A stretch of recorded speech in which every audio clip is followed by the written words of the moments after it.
Hello fellow music nuts, it's me Cubby with another personal spin, and today I am reviewing the box set called Studio Albums 1990 to 2009 by Green Day. I'm not going to be reviewing the actual albums and reviewing the quality of the box set. So the albums that this includes is their debut album, which is called, I'm not really sure. When I was researching, it was actually called Smoothed Out Slappy Hours, and then the 1039 is actually an EP that they stuck on the end, all the other way around. It also contains Kerplunk, Dookie, Insomniac, Nimrod, Warning, American Idiot, and 21st Century Breakdown. So they're all contained in this nice little box. I actually put my original copy of Dookie in here because it's old, but I didn't want to get rid of it even though it's in here, so that doesn't really count. The box is nice, but what's a bit disappointing is the albums are kept in these little cardboard sleeves.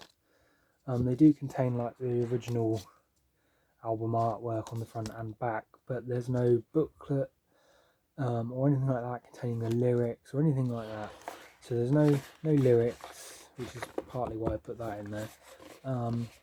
Or any, and yeah, it's a bit lackluster really. Although it was it wasn't that cheap. It cost me 25 quid, which is £25 for those who don't know what quid means.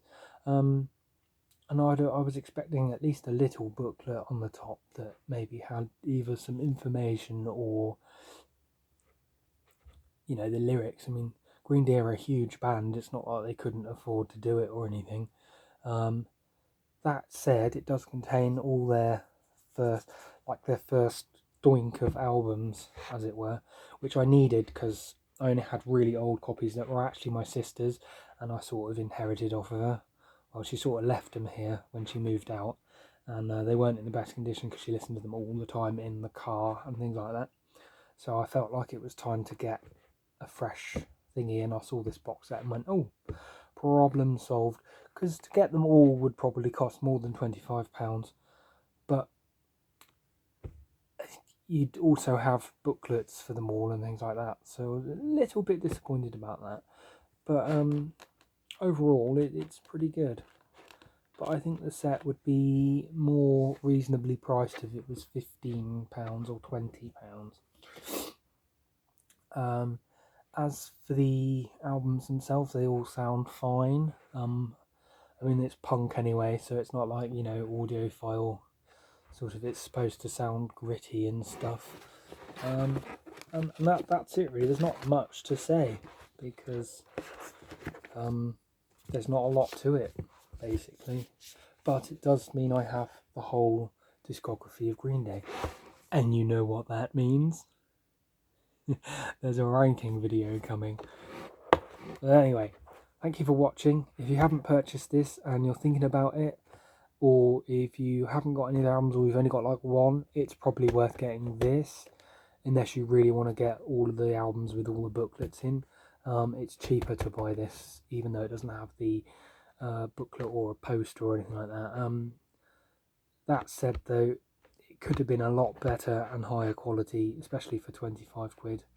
I've seen it go for 35, so you know, I'm glad I didn't pay that much for it.